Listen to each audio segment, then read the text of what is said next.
Hello, I am Jason. I'm the wizard, and I am here today with Romeo Seha. And Romeo is a holder of sacred space and an oracle card reader. Thank you for joining me today, Romeo. And Thank you for having me. yeah, absolutely. And you know, uh, a holder of sacred space. That's an important function right now, with people who are, they have a lot of question marks about, this time in life that is, it's really challenging for a lot of people. How do you begin the process of holding sacred space for someone? It depends on how far they're willing to go. There's times where I take them camping, go to the beach, Hmm. or even sit in the park. Just having a one-on-one is, I think, very crucial for people because it's hard to open up, let alone in a group. There's certain things that you don't want everyone to know about. Yeah. But with me, I'm an open book for people. Since I was young, people have always come to me about anything and everything. The worst kind of stories you can hear about people's lives since I could remember grade school. So How do you process all of that? How do you process the hardships that people go through? for myself, Yeah. let's say during maybe a camp out, once they go to bed, I go ahead and sit by a fire and I allow all that heavy energy to be released into the fire. Hmm.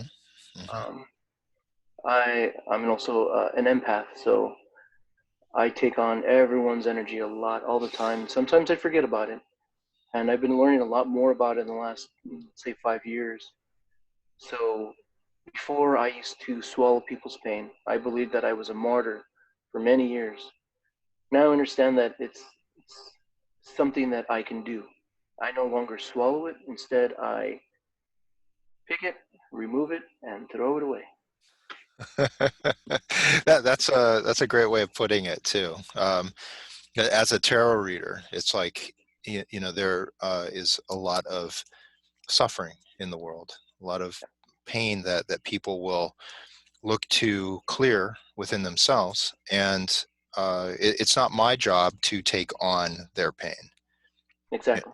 And so a way of clearing it, I use like a qigong type of exercise to be able to clear it, and it helps to be wired for it too. It helps to just naturally, um, be in a place where you can just kind of let it roll off your being, and where you don't have to take it on as your own journey. Um, but it's funny, like what you were saying too about like the sitting by a fire there, and just kind of releasing it, almost on like a shamanic type Yep. of practice. Do you have like a, a, a background or a discipline there that you have adhered to, or anything that's helped you, um, be more To be effective? honest, I did go to Peru on a guided shamanic journey. Hmm. I went with several different shaman. I was the only non-shaman. Hmm. I was very new to this because I met someone who was a shaman, and they said, "You are just like us. You need to come, please. You would appreciate this." And I did. We went for about 2 weeks, and I fell in love with everything of it. And I realized that I believe more in nature than anything. So Hmm. understanding how a shamanic healer works, I was very aligned with it at that time. All right. For me now, I've always believed that everything comes together. All different types of practices are all the same in a sense where it's about the intention, about how you feel and what you are giving off. Your energy is a force field. So your intention of healing, praying, ritual, it is all about giving love, raising the vibration of not just yourself but others. So my practice is love. It's just raising the vibration. It seems to be a common thread that runs throughout all of the spiritual practices, is one of love, being able to not only express love, but to receive love as Yeah. well, and to connect with the divine.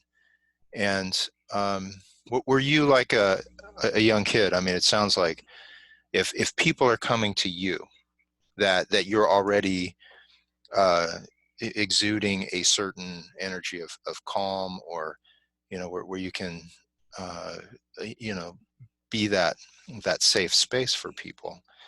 um, as a kid, did you how aware were you as a young one? Well, I grew up in a very tough family.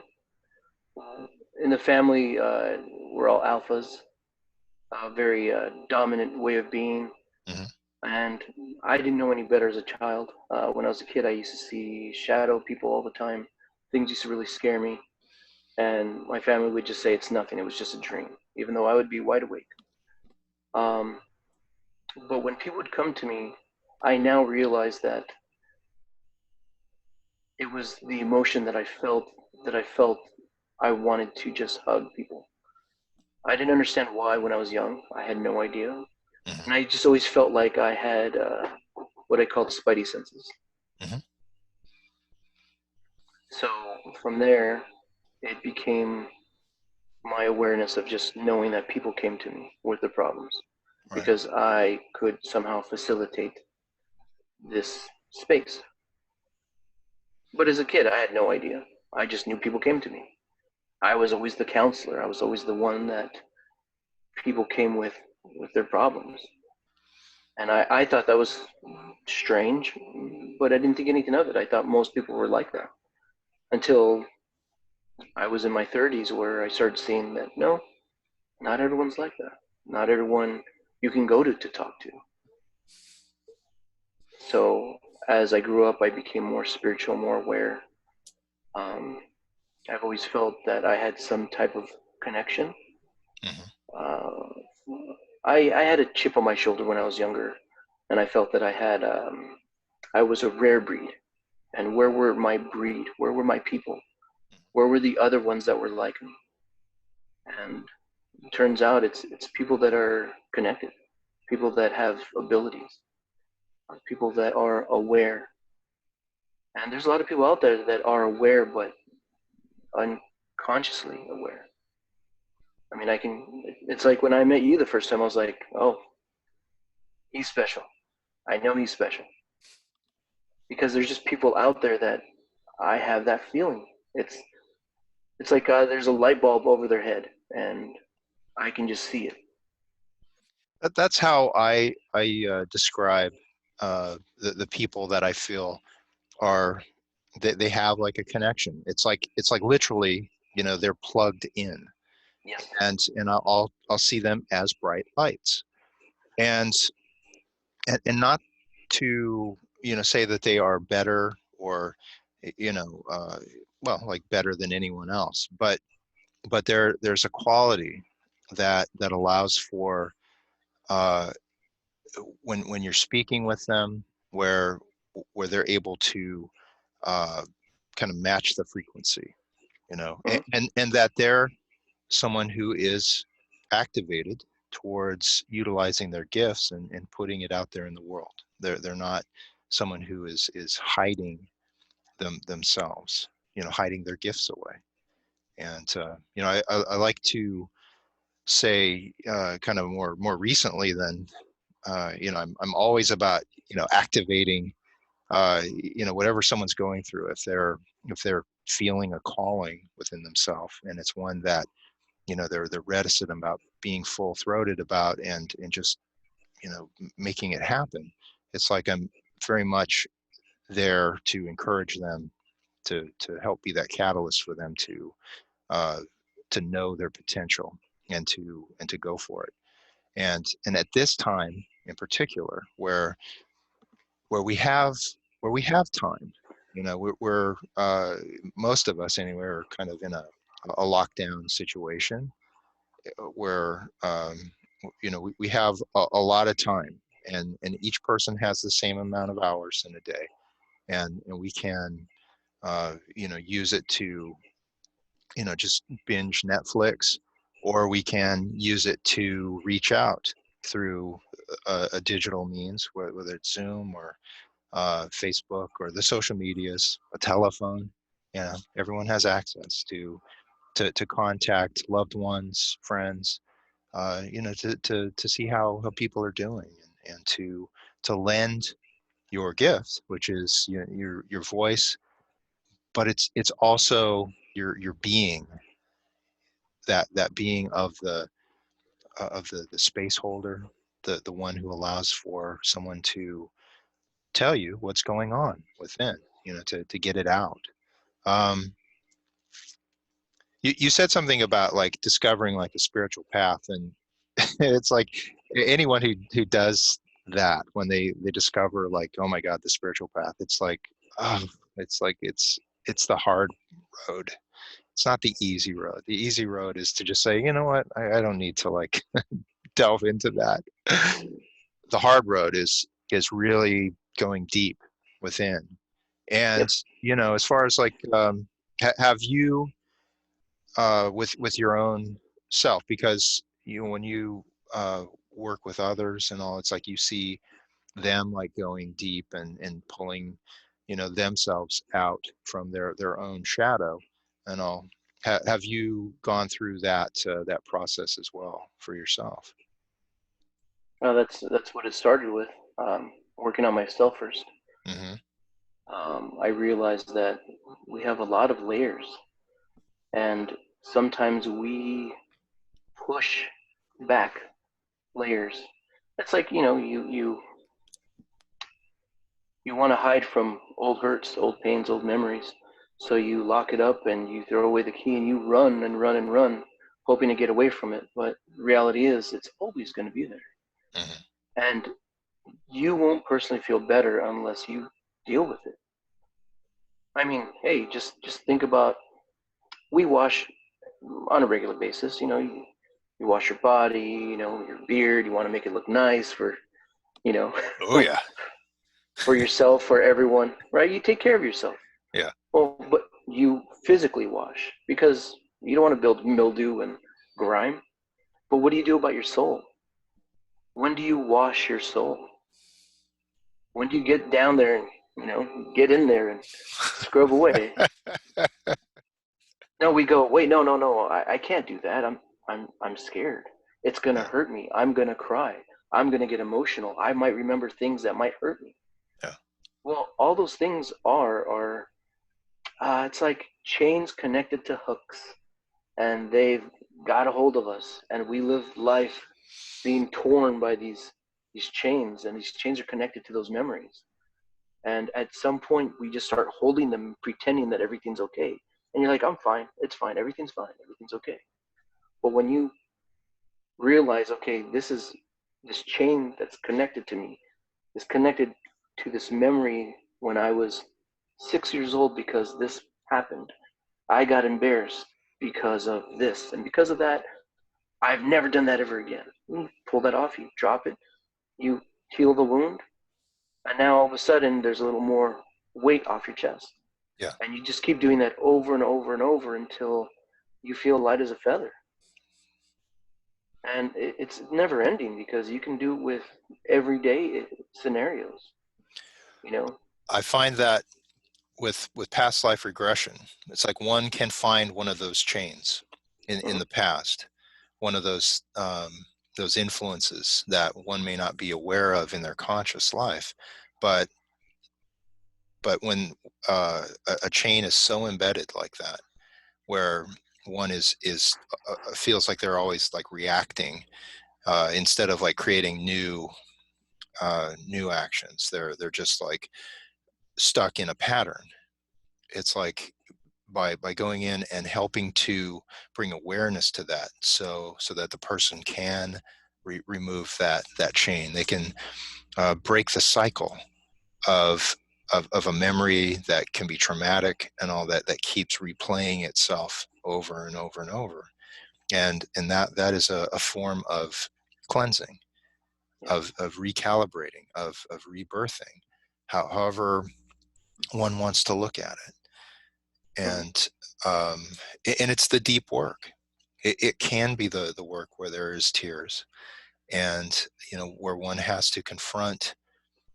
Sometimes it's a fear to be able to confront it, but by moving through it, it's like there's a release, and it's a beautiful release Oh, when definitely. someone is like finally free of that chain that has held them back from becoming who it is that they need to become. Yeah, and it's a great feeling. It really is. But people are so afraid of it. I mean, you talk about people that worry about their anxiety. They talk about anxiety as a disease. Well, Mm. is it really, or is it in the mind? It's what you do to yourself. You get so scared and so caught up in this fear that it overwhelms you. Mhm. And if you become aware of what it is that bothers you and sit with it and realize that it's not going to hurt you, whether it's something that you're scared of. You might be scared of spiders, or you might be scared of human touch because something had happened to you when you were a child. All these things can be changed, but it's about intention for yourself. I've held sacred space and people were reluctant, and I said, well, this is something that I asked what you wanted. What was your intention about this?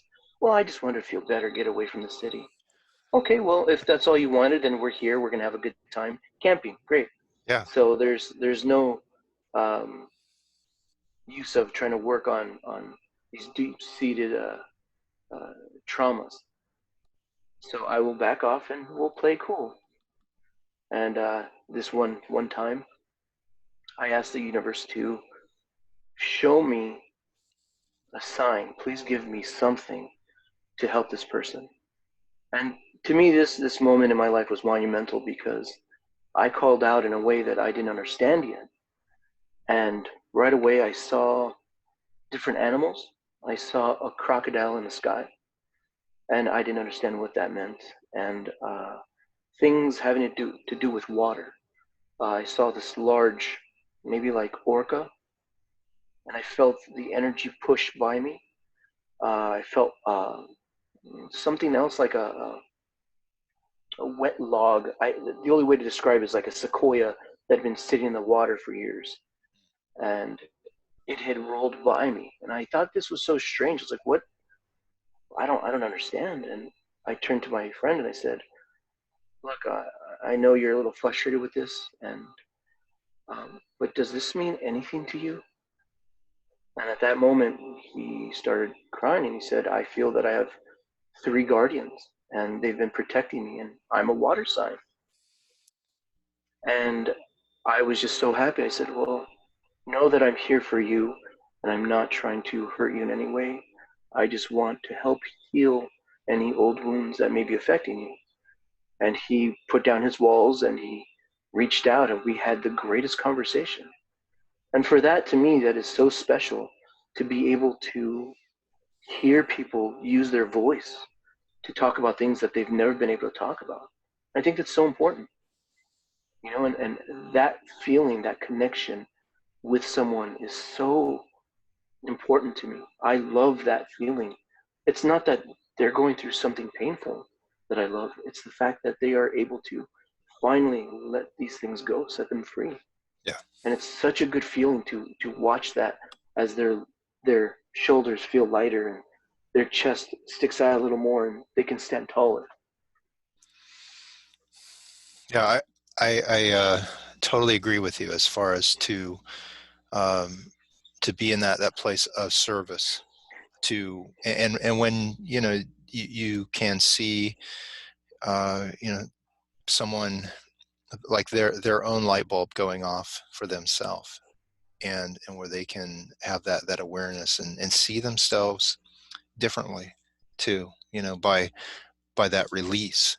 They can they don't have to be the same, that same person operating with those same parameters around them. They can let go. And um that is the reward of it, for the practitioner, for the healer. I know, but that's a that's a really amazing part of being able to trust that, your calling is, it, it's something that is, an intuitive, uh, vocation, as far as like it's not factory work.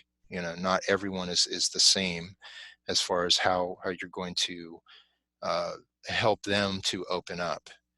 And I find sometimes that with, with people who are a little bit more locked in, they're a little bit, holding their energy in. It's like, um, not being that person who is like the badger, who's like, just come on, open up already, tell me your deep dark secrets. It's just like, you know it's it will blossom when it needs to, as far as the seed will crack open when it needs to. Well, the funny thing about that is, coming from a very dominant family, there was times where I would come off like that, not realizing, Hmm. because I'm trying to help people, and when frustration kicks in, it's like I got to take a breath. Okay, I'm not trying to force you to release. You must do it on your own, and I'm here to hold your hand. Yeah. And I need to back off and realize. And throughout the years, I've really tamed that lion inside. I've realized that our souls are not masculine or feminine. You know, they are both. Hmm. So even though this body, this shell, may be a certain gender, we have to be aware of both masculine and feminine energies.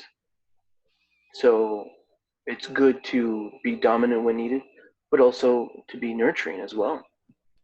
And some people don't understand the importance of being both. And I've definitely learned that throughout, and honestly, in the last 5 years, more so in the last year, to be honest, uh, really being more nurturing.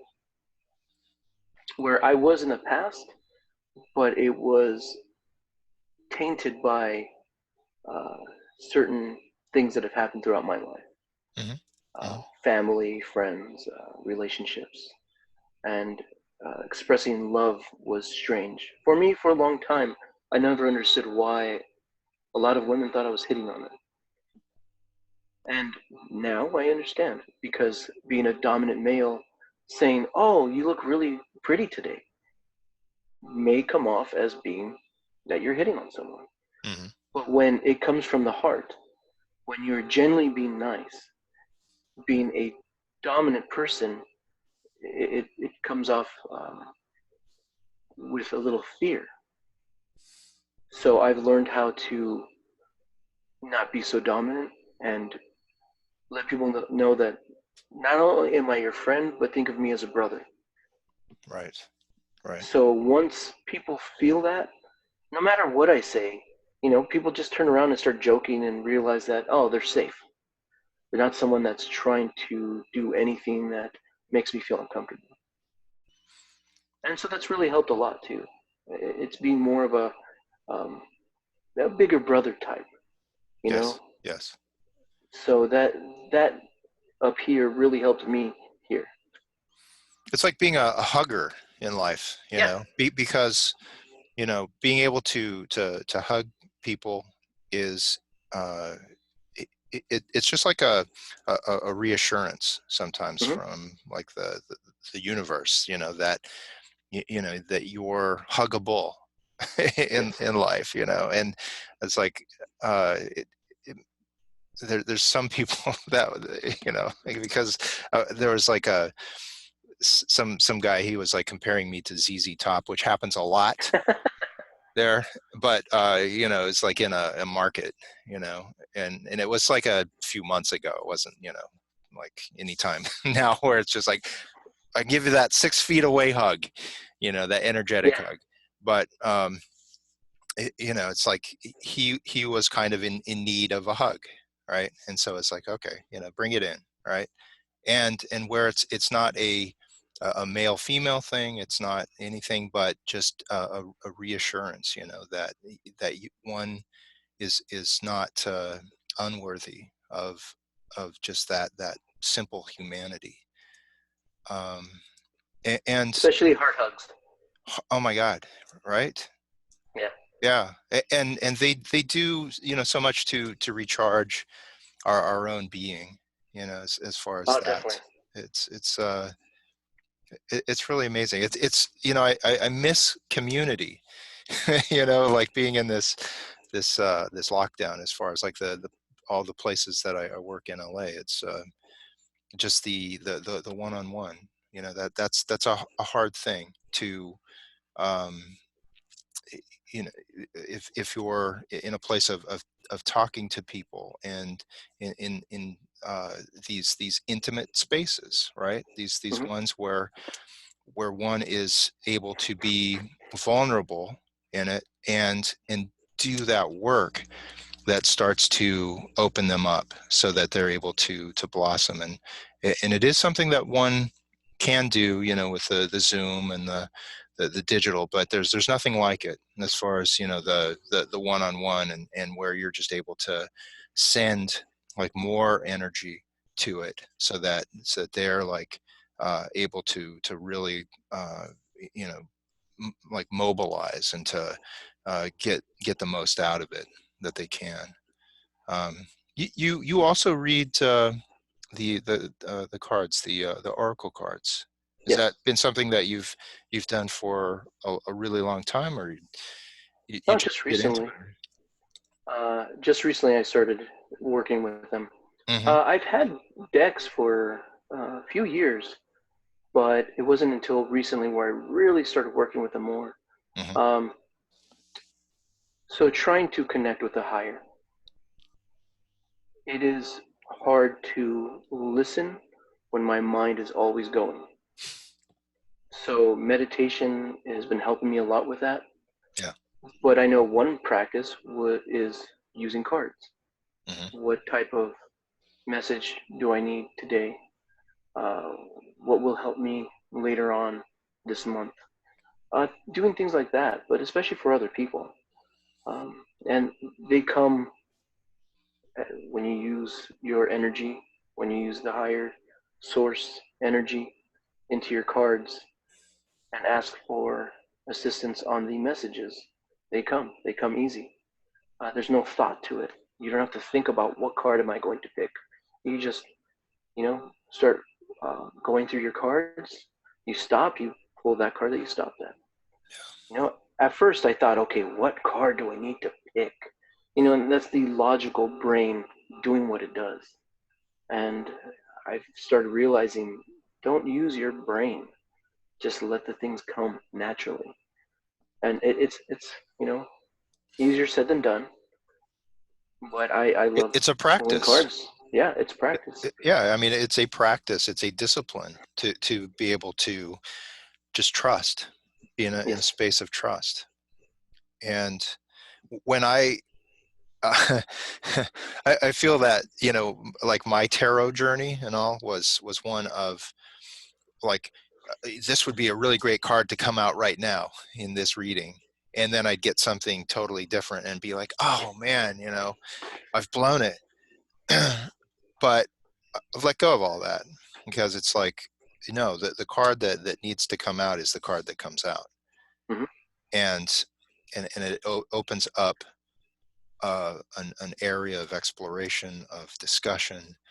If it's one of those hard cards, one of those dark cards, the 10 of swords, the tower, the 3 of swords, death, then that's what needs to come up at the time, so that one can, um, really look at the depth of what someone is going through.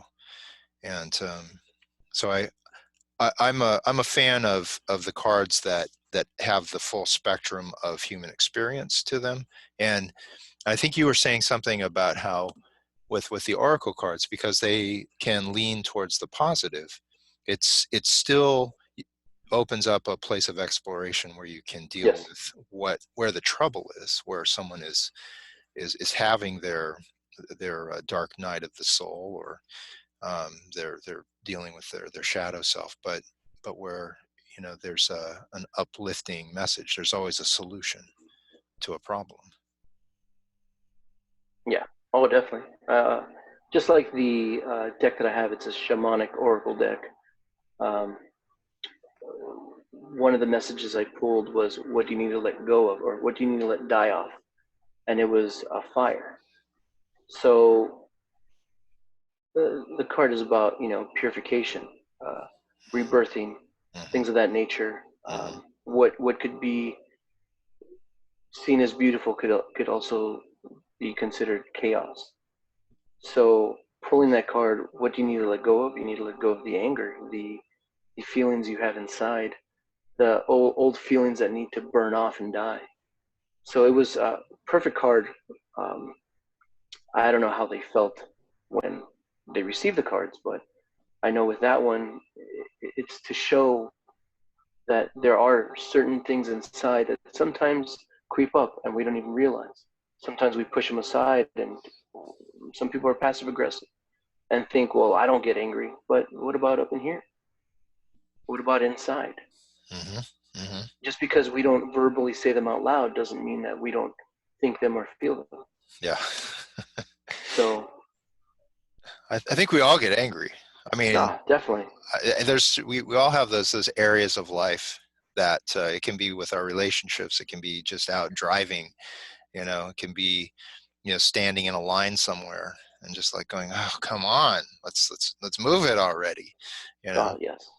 there's always an opportunity to get angry, and and to be able to catch yourself, to have that awareness and Mm-hmm. say, why am I getting angry? And is this going to be my new drama that I'm going to hold on to for you know all day, and just like tell everyone? And it's just like, oh Well, yeah, it's like I had to stand in line forever. well, that's the thing. Let's see.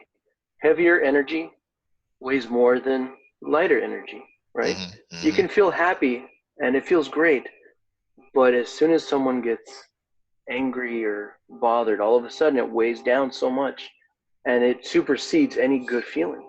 Yeah. So, somebody cuts you off on the road, you get upset. Now you're trying to chase them, or something crazy happens, and now you're cutting off 3 or 4 other cars. Yeah. And all of a sudden now it's like you've caused all this drama and trauma around you. For what? For what? It's Yeah. easier. It's a lot easier. Exactly. For what? Yeah. For what? For nothing. You're only harboring these heavy energies to manifest and infest inside of you. Why? Why not just be happy? Why not just enjoy life? Let that person cut you off and say, hey, they're probably going to get into an accident. I wish them the best. Hmm. And Hmm. let them go. Because more than likely they will get into an accident. Something will happen because, hey, if you're driving crazy on the road, of course something's going to happen. Right. Whether you hit someone or they hit someone or whatever. Yeah. So just let it be. One thing I've realized is our life is but a vast sea. You are the captain of your own boat. The question is, are you going to go through a storm just because you have to get to this particular destination? Why not realize, hey, the waves are getting a little stronger, the wind's blowing a little harder. Maybe I should steer in a different direction to get where I need to go to be safe. Hmm. Hmm. But most people they blame the wind and they blame the seas. How dare you do this to me? Well, you're the one that went right into it. Right. We have no control over external, only internal. So if you're gonna walk and there's a big boulder in your path, walk around it. You don't have to climb it because I have to stay on this path. It's not about the uh, destination but the journey. Yes. So if you keep that into mind, because I'm someone that doesn't just paint pictures with their words, but I like to paint murals. So eventually people will get it.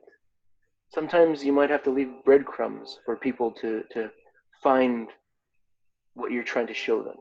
Hmm. Hmm. But eventually people get it. I see it as planting seeds too.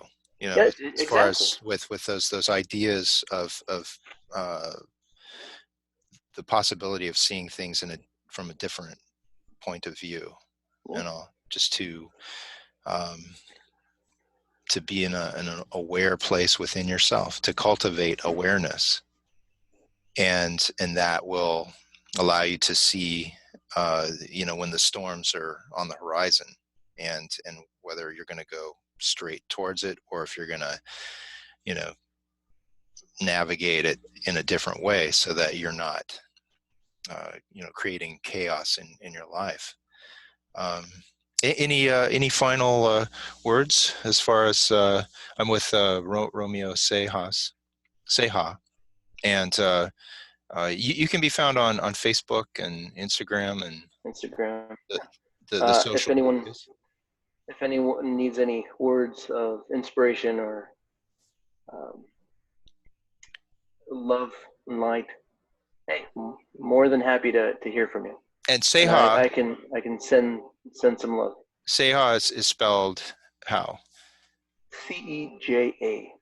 Okay, So it's Romeo, ROMEO, CEJA. You beautiful. should be able to find me under DJ Romeo Romantic.